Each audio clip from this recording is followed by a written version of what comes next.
привет! Вы на канале Дело мастера боится. Сегодня у нас вторая часть домашнего задания. С Валей мы справились, сделали красивое сердечко в Дню Валентина Святого. А теперь нам нужно сделать большое денежное дерево. Которое мне задали по трудам в школе на пятницу. Тоже в честь такого праздника наша школа процветает и хочет сделать очень красивую выставку с необычными поделками, которые будут радовать глаз школьников и родителей. Поэтому мы немножечко покопались, подумали и сделали небольшой проект в форме вот такого шаблона. Вот такое дерево получится у нас. Попробуем его внедрить в действие и посмотрим, что из этого выйдет. Приступим. Понадобится клей. Потом вот такой шаблончик, чтобы обвести через копирку. Сама копирка. Наждачная бумага. Не сильно для крупного дерева. Вот такая средняя. Лобзик ручной. Потом карандаш. Скотч. Двусторонний. И, конечно же, монетки, чем будем обклеивать наше денежное дерево. И вот такое приспособление ручной работы. Для того, чтобы вырезать наше само денежное дерево. Итак, мы приступим к нашей работе. Для начала, как и в прошлом случае с подделкой Вали, сердечком, нам необходимо взять кусок фанеры, на ней разобраться с местоположением дерева, чтобы оно занимало как можно меньшую площадь. Здесь, конечно, есть пенек, это нежелательное нам для выпиливания, поэтому придется немножечко перенести в другое место. Необходимо просмотреть всю фанеру, чтобы на ней не было никаких дефектов, потому что в том месте будет скол, и это испортит внешний вид конечного нашего продукта. Придется делать в этом месте дерево. Прикидываем место и, положив копирку красящей стороной вниз, прикладываем дерево, прощупывая край фанеры, чтобы меньше было отходов при выпиливании. Вот таким образом. Теперь берем кнопки и по краям фиксируем копирку с шаблоном, который будем обводить, чтобы не было сдвигов. Теперь осталось взять обычную шариковую ручку и обвести по контуру все дерево. Это мы поручим Владику, который начинающий мастер.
вынимаем кнопки и убираем картинку. Вот, видно весь рисунок, немножечко в одном месте Владик пропустил, но это все мелочи, можно дорисовать по необходимости.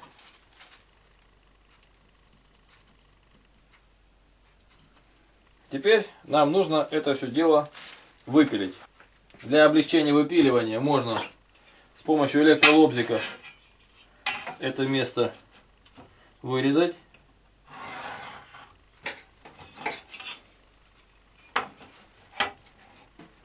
Угольником проводим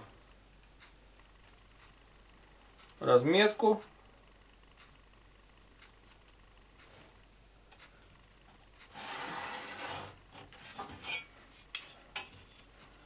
И обрезаем.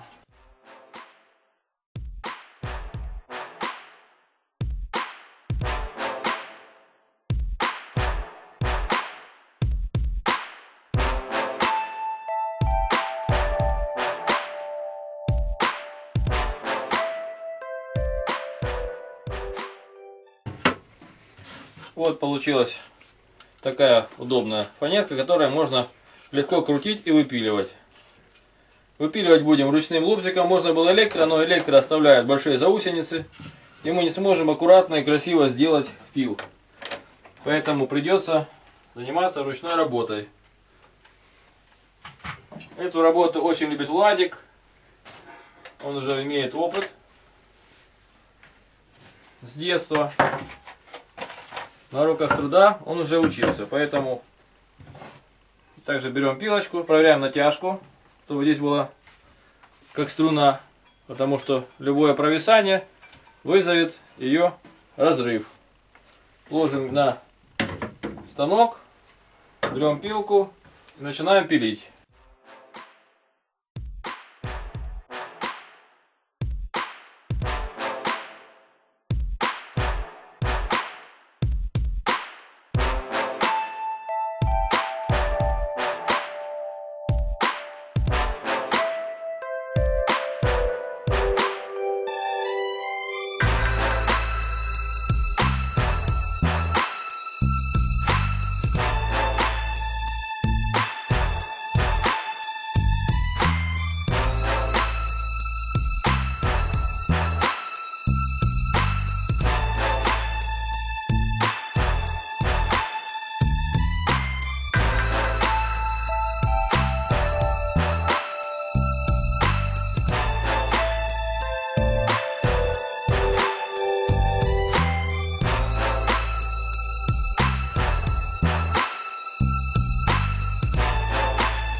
Часть уже у нас отпилилась.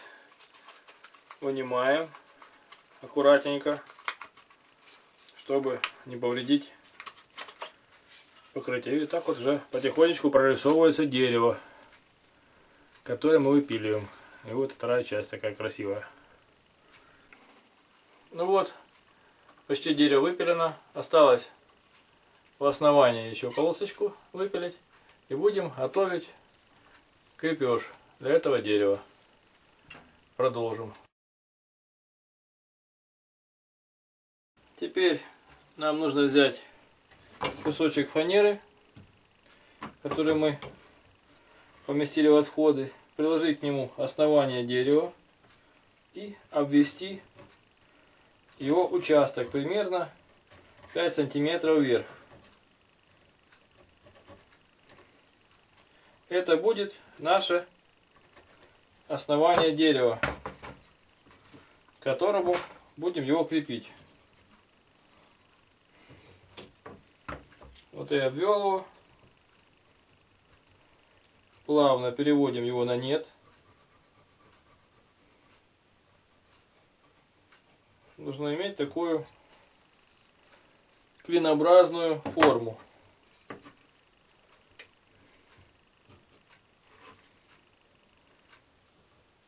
Теперь нам нужно вырезать эту часть с помощью лобзика и сделать в ней запил, определившись центром дерева. То же самое делаем запил здесь снизу. И затем, когда запил будет готов, мы просто вводим один другой, и получается, после того как вырезали основание, необходимо приложить это основание к дереву и с помощью карандаша найти общий центр. Исходя из этого центра, нам необходимо сделать надрез до этого центра на основании дерева и выше этого центра, отмеченного, на подставке. Теперь с помощью линейки делаем разметку строго по центру. Нужно делать вырез на толщину фанеры. В нашем случае толщина фанеры 1,2 сантиметра. Поэтому делаем от центра по 6 миллиметров в каждую сторону.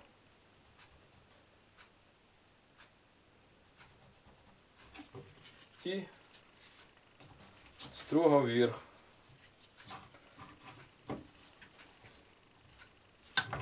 То же самое, найдя центр в месте среза. 2,2 пополам будет 11.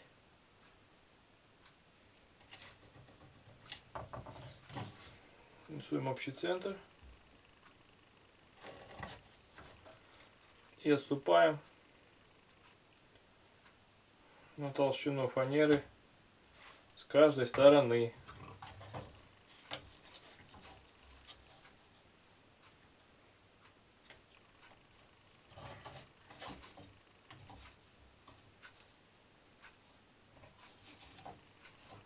Здесь будет слабенькое место, поэтому будем стараться не нарушить срез. То же самое делаем здесь. От центра намеченного находим центр.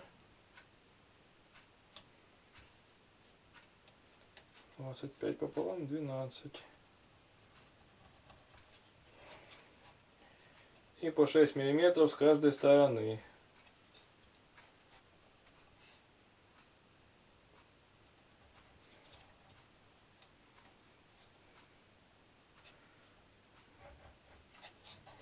Делаем разметку строго.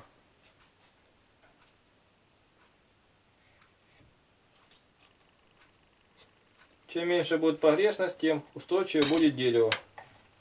Вот разметка есть. Теперь можно делать запилы.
вот, заготовка дерева у нас готова.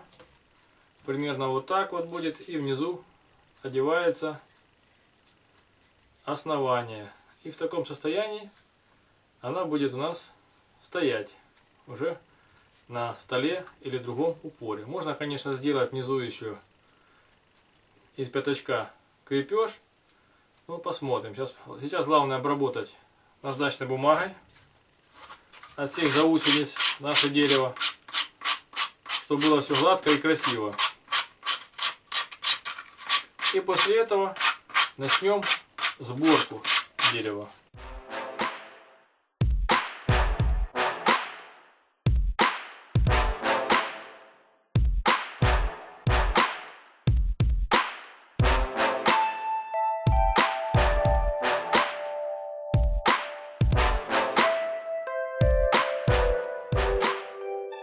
Места, которые тоненькие между веточками, можно с помощью надфиля маленького слегка зачистить, пройтись здесь с помощью такого вот нехитрого надфилька. Все, основная работа закончена. Вот такое деревцо получилось. Симпатичное. Без заусениц. С таким основанием. Вот такое крестообразное. Теперь мы с помощью клея ПВА проклеим стык и подождем, пока оно высохнет. Берем ПВА обычный, слегка сбалтываем и с помощью кисточки наносим клей на основание.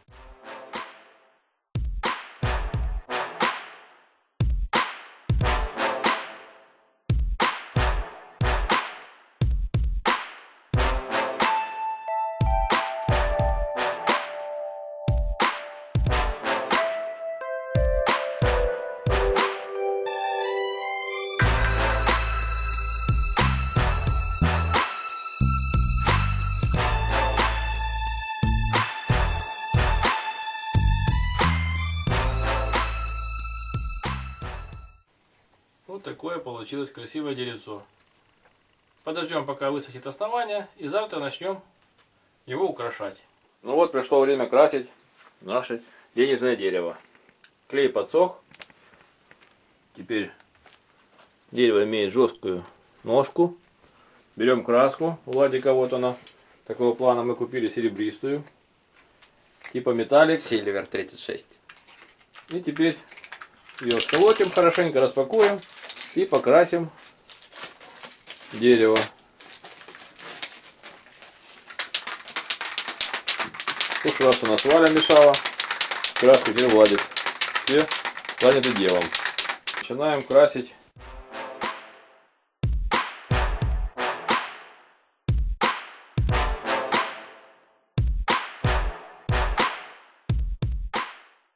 Один слой высох с одной стороны, теперь переворачиваем на другую сторону. Не покрашенную. И прокрашиваем хорошенько ее.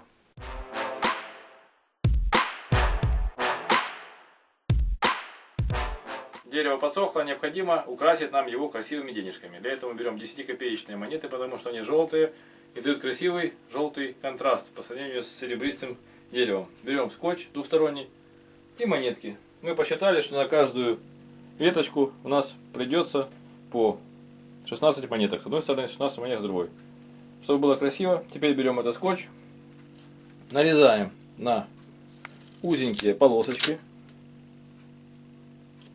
Они должны быть уже, чем 10-копеечная монета, чтобы не выступала наружу и не портила внешний вид. И теперь с помощью ножниц нарезаем квадратики маленькие. Вот так мы понаклеивали кусочки двустороннего скотча. Опытным путем мы пришли к выводу, что лучше клеить на дерево для лучшей прилипаемости краски. И здесь видно, что мы на каждый листочек, на каждую кучку листиков приклеиваем монетку. Здесь будет вот так.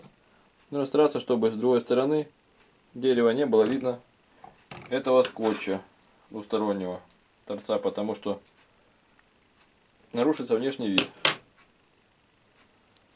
Вот так мы понаклеивали все кусочки скотча. Теперь берем какую-нибудь тоненькую отверточку или пинцет, поддеваем защитное покрытие скотча аккуратненько, чтобы его не оторвать от основания, и приклеиваем монетку строго вертикально, цифрой вниз. Вот так получается у нас.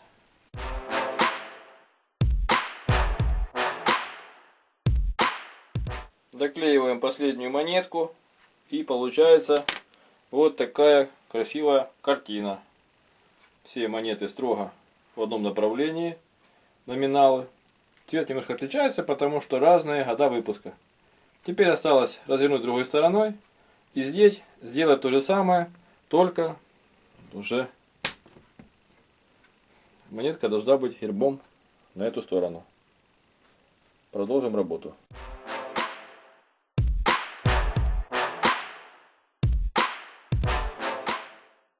Ну вот мы сделали наше красивое денежное дерево. Долго, конечно, мы его делали, но наконец доделали. Это очень недорогое занятие. Нам понадобилось кусочек фанерки, чуть-чуть краски с баллончика и 16 монеток по 10 копеек. Рубль 60. С одной стороны, рубль 60 с другой. 3,20. Это делается просто, легко. При наличии желания, терпения и умелых рук все у всех получится. Вот такая получилась у нас красивая композиция. Ножка довольно упругая, прочная и устойчивая, поэтому оно у нас никогда не упадет. Ставьте лайки и подписывайтесь на наш канал. Дело мастера боится. Будьте с нами. Всем пока.